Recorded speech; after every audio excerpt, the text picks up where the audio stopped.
अस्सलाम वालेकुम everyone, good morning and welcome to the Inside Scoop, आपका ओनली शो जहां हम फाइनेंस, इकोनॉमी और स्टॉक मार्केट की अपडेट्स आपको देते हैं। तो इस हफ्ते का इकोनॉमिक लैंडस्केप ने एक बहुत कॉम्प्लेक्स पिक्चर पेंट की। पॉलिसी स्टेबिलिटी एक तरफ थी और दूसरी तरफ माउंटिंग प्रेशर था टैक्स पेयर्स पे, लिक्विडिटी का स्ट्रेस। तो अनपैक करते हैं कि एक्चुअली पाकिस्तान की मैक्रो फिस्कल और इनोवेशन फंड्स पे क्या हुआ है। स्टेट बैंक ने इंजेक्ट किए 774 billion into the banking system through one day reverse repo operation, एक मूव जो एम करती है on maintaining short term liquidity. अब सिंपल वर्ड्स में अगर हम समझे तो जब स्टेट बैंक लिक्विडिटी इंजेक्ट करता है तो वो लेंड करता है पैसे, मतलब कर्जा देता है कमर्शियल बैंक्स को temporarily in exchange for government securities. ये बेसिकली शॉर्ट टर्म ऑक्सीजन होता है बैंकिंग सिस्टम के लिए, इंश्योरिंग के इंटर बैंक मार्केट में कैश फ्लो स्टेबल रहे और शॉर्ट टर्म इंटरेस्ट रेट्स मतलब ऊपर नीचे फ्लक्चुएट ना करना शुरू हो जाए। इस केस में कट ऑफ रेट 11.1% था, शोइंग कि जब लिक्विडिटी स्ट्रेस एग्जिस्ट करता है स्टेट बैंक रेट्स को climb out of control climb नहीं करने देता। इन कॉन्ट्रास्ट एक नॉर्मल रिपो में बैंक्स लेंड करते हैं स्टेट बैंक को, मतलब कि मनी सर्कुलेशन से निकाला जाता है, लेकिन रिवर्स रिपो इसका ऑपोजिट करता है। वो लिक्विडिटी देता है, इंजेक्ट करता है, जो शॉर्ट टर्म कॉन्फिडेंस का सिग्नल होता है कैश शॉर्टेजेस स्लो डाउन नहीं होंगी और क्रेडिट फ्लो और बिजनेस एक्टिविटी पर फर्क नहीं होगा। ये OMO एक इंडिकेटर है कि स्टेट बैंक अब एक्टिवली मैनेज कर रहा है इंटर बैंक स्मूथनेस को और प्रिवेंट कर रहा है ओवरनाइट वॉलेटिलिटी एक ऐसे वक्त पे जब पॉलिसी स्टांस न्यूट्रल है। ये अलाइन करता है एक और डेवलपमेंट के साथ, फॉरेन एक्सचेंज रिजर्व्स स्लोली थोड़ा सा हाई टिक कर रहे हैं। स्टेट बैंक के रिजर्व्स इंक्रीज हुए by 31 million, reaching 14.5 billion, with total national reserve standing at 19.6 billion. Commercial banks ने about 5.16 billion hold किए, showing the balance between state control and the market autonomy. ये छोटा सा इंक्रीज जो है ये माइनर लगता है, लेकिन सेंटिमेंट वाइज ये चीज़ें मैटर करती है, स्पेशली उस टाइम पे जब पाकिस्तान का करंट अकाउंट डेफिसिट कंटेन्ड है और IMF कंप्लायंस स्टडी है। इस कंसिस्टेंसी ने रुपी को भी स्टेबल रखा है, वेयर इज हवरिंग अराउंड 281 पर dollar, and stability confidence build करता है both locally and for external creditors. लेकिन शिफ्ट करते हैं toward something forward looking. SECP की लेटेस्ट मूव जो बिजनेस रजिस्ट्रेशन इन पाकिस्तान को ट्रांसफॉर्म कर सकती है। पेपर टू प्लेटफॉर्म विजन जो SECP का है, it has enabled same day corporate bank account opening for startups and newly incorporated companies through API-based integration between SECP's Easy File system and digital banks like Mobilink Microfinance, Easy Paisa, and Rakami Islamic Digital Bank. Companies can now open accounts immediately after incorporation. कोई delays नहीं होंगे, कोई paper work का मुश्किल सा मेज़ नहीं होगा। ये एक असल रिफॉर्म है, ना सिर्फ एक हेडलाइन, क्योंकि स्टार्टअप्स को ट्रेडिशनली 10 से 15 दिन का लैग फेस करना पड़ता है between registration and banking process.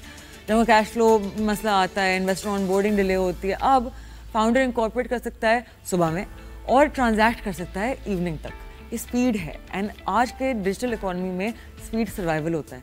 SECP के चेयरमैन ने MOU साइन किया, उसमें कहा कि part of a broader plan to empower entrepreneurship and improve ease of doing business. ये पाकिस्तान का फर्स्ट रियल ऑफ रेगटेक है, रेगुलेटरी टेक्नोलॉजी, जहां कंप्लायंस और कन्वीनियंस एक साथ डिलीवर होते हैं।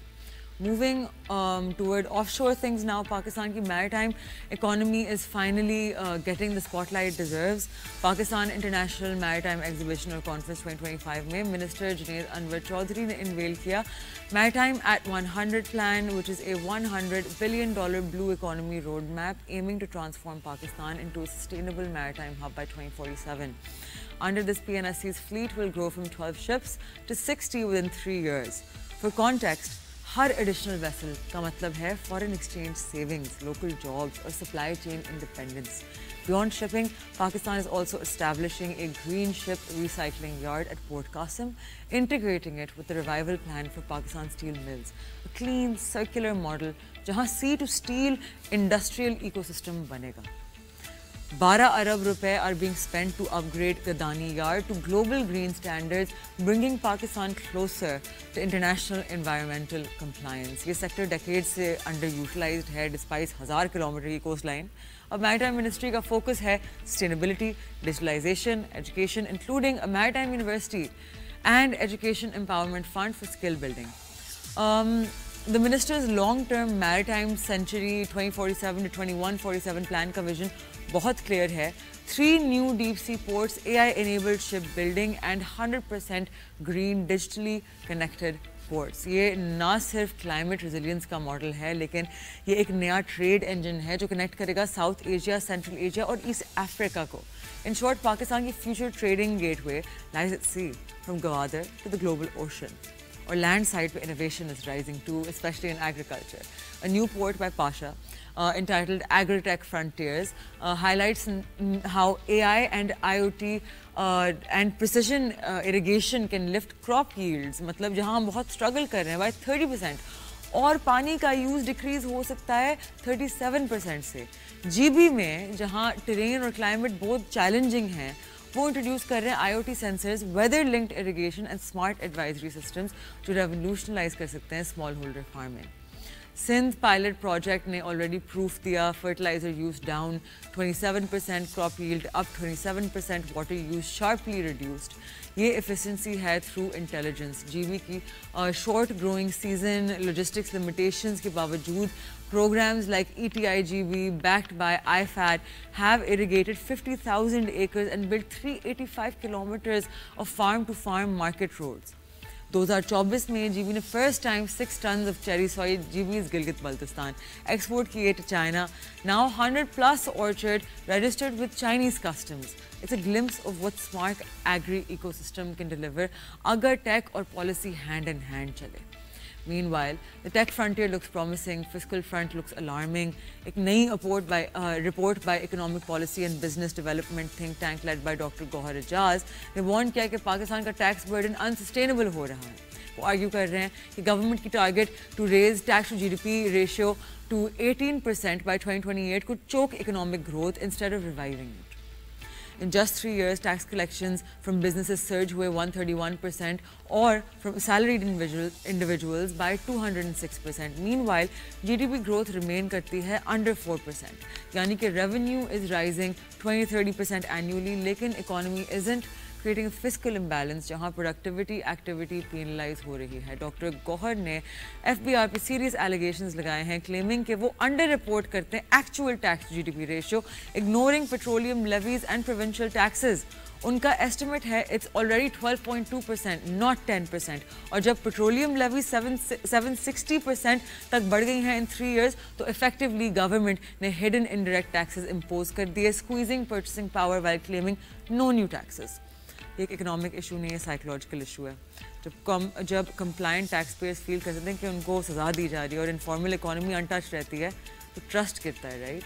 गौहर की रिकमेंडेशन है कि clear reduced maximum tax rates to 20%, broaden the base, eliminate sacred cows. Warn कर रहे हैं heavy taxation breaks the back of salaried classes and businesses. ये डिबेट पाकिस्तान के फिस्कल रिफॉर्म एजेंडा का कोर बन चुकी है. IMF led stabilisation versus growth led revival. On demand austerity, one demands austerity, the other demands oxygen, and somewhere between the two lies Pakistan's challenge to balance discipline with dynamism. So on that note, we're going to take a very short break. When we come back, Dr. Salman Shah will be with us to talk about the economy. Don't go anywhere. Aap dekh rahe hain The Inside Scoop. I'm Rashid Khan.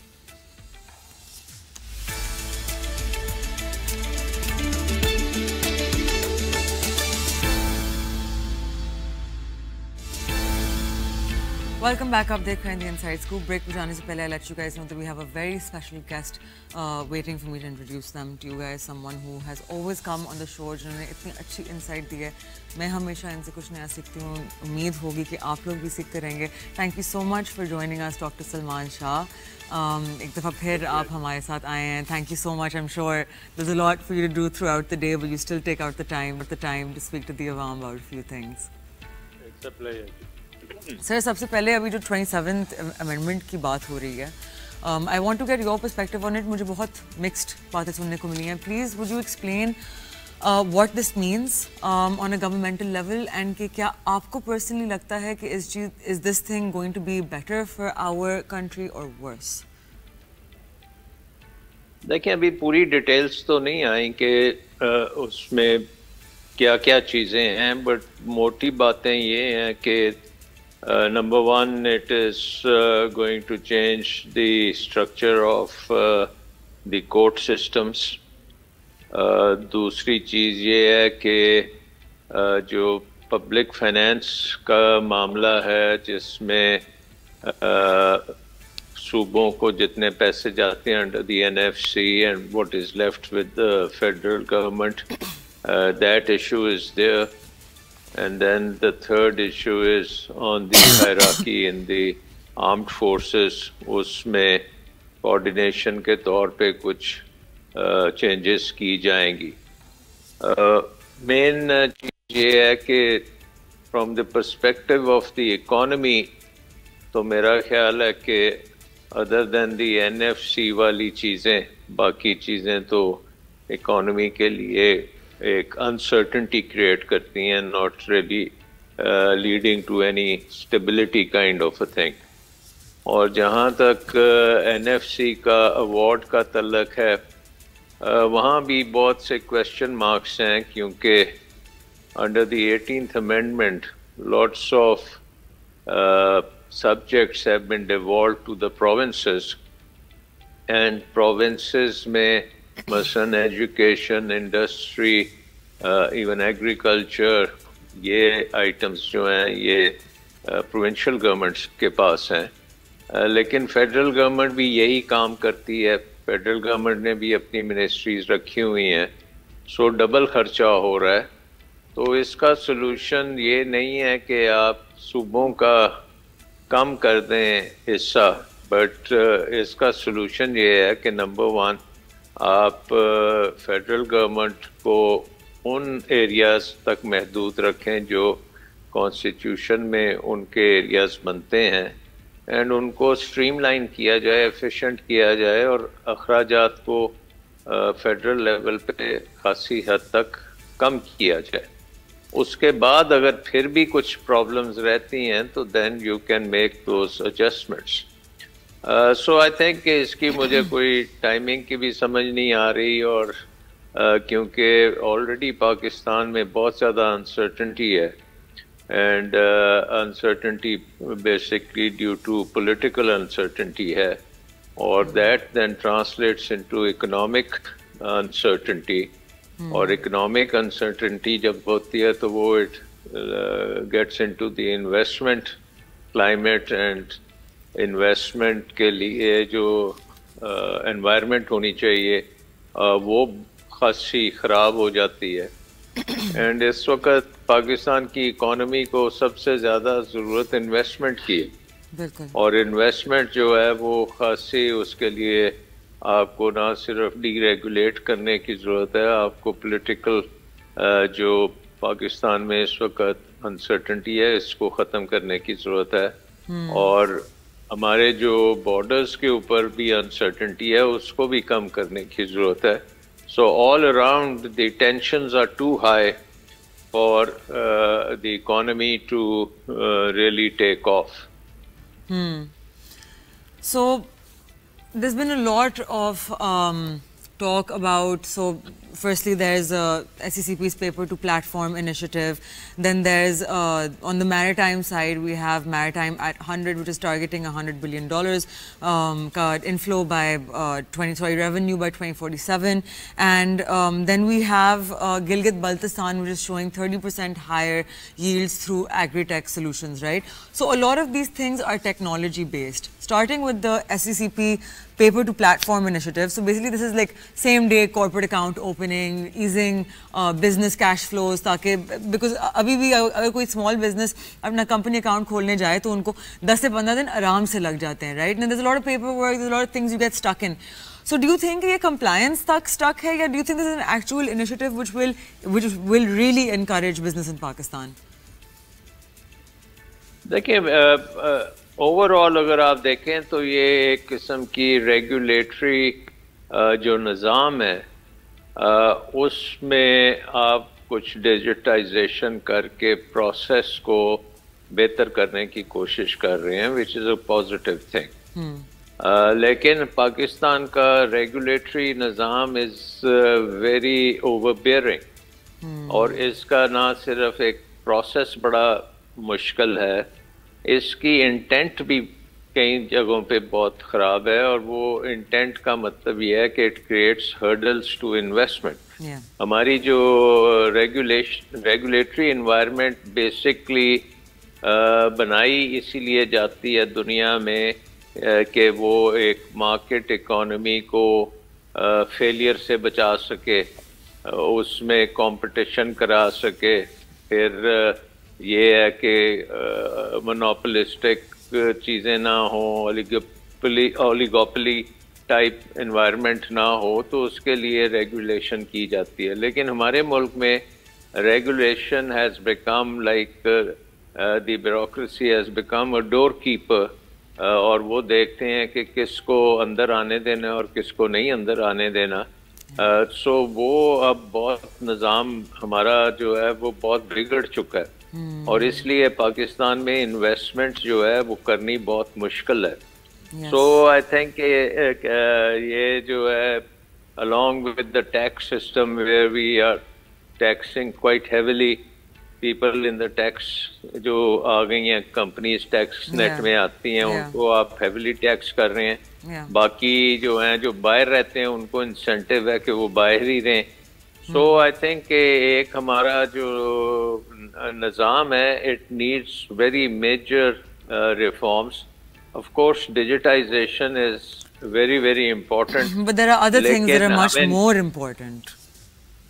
जी, जो हमने कानून बनाए हुए हैं ना, जो which stop kind of investment in its tracks, उनको जरा आपको रिलैक्स करना पड़ेगा, और वो जो barriers to entry into the market in terms of production and in terms of selling and all that.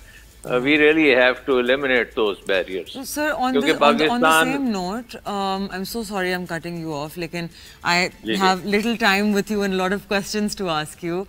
So basically I've had a constant question because मेरी interaction रहती है आवाम से, and आपको पता है कि मेरा main motive is investor education, right?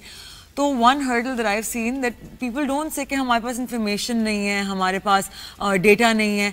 They say माशाल्लाह हमारा account ही नहीं खुलता, because एक दफ़ा जब हम 100 banks में जाके अपनी individual KYC करवा चुके हैं, तो वो interconnected क्यों नहीं है हमारी CNIC पे? And I have the same question that we have this lovely little digital golden chip on our CNIC, right?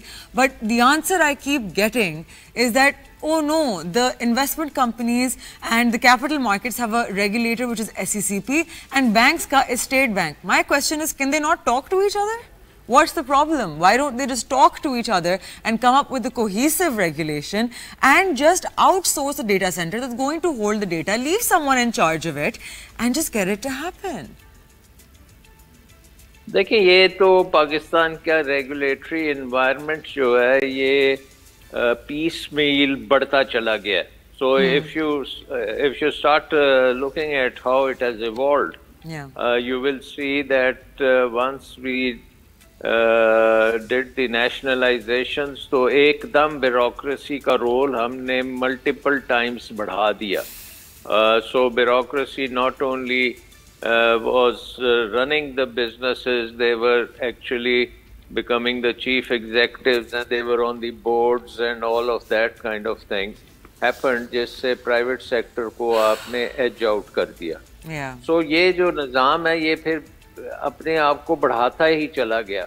अब जितनी भी आप amendments देखते हैं, मसलन टैक्स की amendments देख लें, तो वो भी bureaucracy की ताकत को बढ़ाने के लिए की जाती हैं, not to facilitate the taxpayer, but to force the enforce the rules and regulations of the tax authorities on the taxpayer, जिसके लिए उसके पास कोई options नहीं होती, even to knock at the door of some neutral kind of arbitrator. So जो निज़ाम है वो अब बहुत tilt हो चुका है हुकूमत की फेवर में. और ज़्यादातर जब आपकी इकोनॉमिक एक्टिविटी में मसले मसाइल आते हैं, क्योंकि हुकूमत का इम्प्रिंट बहुत बड़ा है इकोनॉमी पे, तो प्राइवेट सेक्टर का जो टकराव आता है वो हुकूमत के इदारों से आता है, हुकूमत की रेगुलेशन से आता है, हुकूमत के कानून से आता है। और जब वो कोर्ट्स में जाएंगे और कोर्ट्स भी इंडिपेंडेंट उस तरह से नहीं होंगे या इतने कॉम्पिटेंट नहीं होंगे कि उनको ड्रेसल मिल सके अपनी प्रॉब्लम्स की, तो फिर आप देखेंगे कि कोई एक इन्वेस्टमेंट भी नहीं करता। और जो ऑलरेडी बिजनेस कर रहे हैं, अब बहुत से foreign companies are just pulling out of Pakistan. Number one, because of the tax regime, their profitability has been reduced. दूसरा, political uncertainty की वजह से उनकी business environment खराब है। उनके जो head offices हैं, they don't know what's going on in Pakistan, and they think maybe it's wise to pull out before there is major disruption. तो आई थिंक हमें अब अपने निज़ाम को बड़ा स्मूथ करना पड़ेगा, लाइट हैंडेड रेगुलेशन करनी पड़ेगी, primarily because of making the market work. तो अगर आप देखें कि Competition Commission of Pakistan was an institution which we created under President Musharraf, और उस वक्त हमने उसका ऑब्जेक्टिव्स में रखा था how to create more competition in the economy. और एक कंपेटिटिव इकोनॉमी आप कैसे बनाएं जो कि दुनिया में भी compete कर सके। लेकिन वो भी हम नहीं चलने देते कि वो एक तो वो कंपटीशन को प्रमोट करने में उनको खासे हर्डल्स हैं, और दूसरा वो कम्पेटिटिवनेस के ऊपर तो कोई काम करते ही नहीं है कि why Pakistani industry is not competitive. और कम्पेटिटिवनेस के जो इंग्रेडिएंट्स हैं उसमें आपके स्किल्स भी आ जाती हैं, आपकी इनपुट कॉस्ट आ जाती हैं, आपकी बिजली की कॉस्ट आ जाती हैं, आपकी लॉजिस्टिक्स आ जाती हैं, आपकी पोर्ट्स के ऊपर जिस किस्म की ट्रांजैक्शंस होती हैं वो सारी चीज़ें आ जाती हैं। तो इन अ वे कंपटीशन कमीशन ऑफ पाकिस्तान से तो मैंने अभी तक कोई ऐसी रिपोर्ट नहीं देखी जिसमें वो ये बताएं कि कितने मुश्किल है एक पाकिस्तानी बिजनेस को ग्लोबली compete करना, बिकॉज हमारा इंफ्रास्ट्रक्चर, हमारा कानून, हमारे तरीक़ेकार उसकी कॉस्ट को बहुत बढ़ा देते हैं। So I think उस point of view से we need to reduce the cost of regulation, reduce the burden, regulatory burden, और simplify करने की बहुत ज़रूरत है। And businesses they should be competing in the world and not running every now and then to Islamabad to get some concessions, या किसी के सामने जाके प्राइम मिनिस्टर या SIFC में जाके वो बेचारे इल्तिजा करते हैं कि जी हमारी जान बचाएं, लेकिन वो जान बचाई नहीं जा सकती। Definitely, definitely. So speaking of you mentioned our ports, right? So Pakistan has a blue economy plan under the maritime minister, which is maritime at 100, जो target कर रहा है $100 billion by 2047. So you have been a part very closely of the economy, economic structure, planning, and even like as someone who sometimes watches it all unfold. तो with your experience मैं आपसे पूछना चाहूँगी कि आपने ऐसी बहुत चीज़ें देखी हैं जो plans आए गए, evolve हुए, बिल्कुल dissolve हो गए। So क्या आपको लगता है कि maritime sector is actually capable of such a large scale transformation, या do you think it's just like going to again get trapped between financing gaps and institutional bottlenecks and bureaucratic red tape? देखिए, एक तो है कि maritime economy जो है उसमें coastal economy भी आ जाती है। So we have a very almost more than 1,000 kilometers of coastline in the Arabian Sea, और उसमें अगर आप देखें frankly Karachi is the only major port which we have, which is quite obsolete and old. फिर पोर्ट कासिम उसके साथ है, अब गवादर बन रहा है, फिर दूसरे केटी बंदर at one time was being pushed quite a lot, पसनी है। So we have a lot of opportunities of developing the entire coast. और उसमें फिर जब आप देखते हैं मैरीटाइम काइंड ऑफ इंडस्ट्रीज, उसमें शिप बिल्डिंग आ जाती है, ऑयल टैंकर्स बड़े बड़े बनाने वो आ जाते हैं. तो when President Musharraf was there I went to China, क्योंकि मुझे टास्क दिया गया था कि go and take a look at the shipyards in China and Korea. तो मैंने हुंडई के शिपयार्ड्स जाके देखे और फिर मैंने चाइना में जाके चाइना के शिपयार्ड देखे, and we started talking to China about developing big shipyards on our coastline, basically in Karachi and Gwadar. और what I saw was that अगर आप देखें from Korea to Europe, अगर पूरे समुद्र के कोस्ट पे आप चेक करते जाएं तो कोरियन शिपयार्ड्स के बाद अगले बड़े शिपयार्ड्स जो हैं वो यूरोप में आते हैं. So there is a big gap. We could really, हमारे लिए तो बहुत ही ज़बरदस्त किस्म की ये इन्वेस्टमेंट्स हैं कि अगर हम यहाँ पे वर्ल्ड स्केल शिपयार्ड बनाने में कामयाब हो जाएं तो लेबर भी है हमारे पास, कोस्ट भी है, इस एरिया में कोई काम भी इस तरह का नहीं कर रहा. So this idea of a blue economy has been around for long time. जैसे मैंने कहा कि 2007-2006 से तो I have been involve with this, but इसमें फिर ये बातचीत पे ही रह जाता है, बिकॉज पाकिस्तान की जो ओवरऑल स्ट्रेटजी है या डेवलपमेंट का पाथवे है, इट्स प्रिटी हेजी पाथवे, और उसमें डिफरेंट आ जाते हैं pops up kind of opportunities. तो आज तक पाकिस्तान ने वो अपॉर्चुनिटीज को हार्वेस्ट नहीं किया. So I think we have, look, I mean we are like the 5th largest country in the world in terms of population, और सारी हमारी young population है. I mean the youth, and we can be a mini China in terms of manufacturing, and उसमें आप maritime manufacturing भी है और आपकी डिफेंस प्रोडक्शन भी हो सकती है, आपके एयर मतलब we have to get into space technology, aircraft, aeronautics.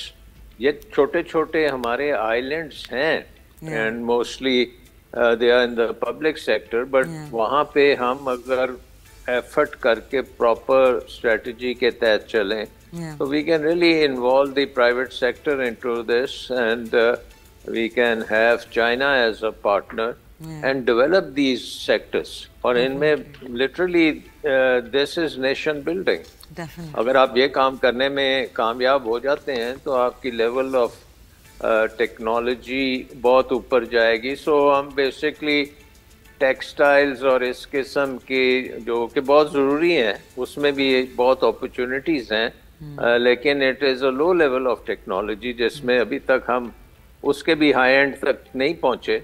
But anyways we can diversify, and diversification में इंजीनियरिंग की जो बेस है वो आप डिफेंस प्रोडक्शन से शुरू कर सकते हैं, where you can have trucks and tanks and ये जो हैं एरोनॉटिक्स में हम ऑलरेडी JF-17 टाइप चीज़ें कुछ थोड़ी बहुत बनाते हैं. तो इसी तरह आप नेवल साइड पे भी आ जाएं, शिपयार्ड्स हैं. So we can, I think एक हमारी ओवरऑल स्ट्रेटजी होना for building manufacturing base in Pakistan, और उसके लिए पैसा कहाँ से आएगा. एज यू सेड 100 बिलियन की जब आप बात कर रहे हैं तो पाकिस्तान में तो 1 बिलियन की भी इन्वेस्टमेंट नहीं हो रही. So you any time you talk about taking exports to 100 billion, उसका मतलब पहले ये होता है कि पहले आप $50 बिलियन इन्वेस्ट करें और state of the art facilities हों जिसमें से टॉप क्वालिटी प्रोडक्ट्स निकलें जो सस्ते भी हों और जो दुनिया में बिक सकें. So you need an investment manufacturing kind of a strategy जिसमें सारी इनपुट्स को आप इकट्ठा करें, प्राइवेट सेक्टर को बीच में लेके आएं और गवर्नमेंट इसको फैसिलिटेट करे।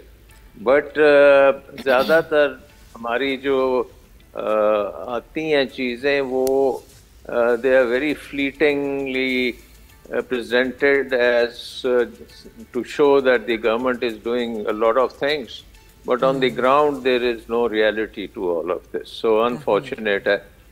We need to really put our house in order and get on with it. Definitely, definitely. Well, Salman sir, thank you so much for being with us once again today, and thank you for answering those questions. मुझे खुद इतनी clarity milli, as I always do after speaking to you. And आप लोगों से मिलूंगी next time. Till then, take care. खुदा हाफिज़.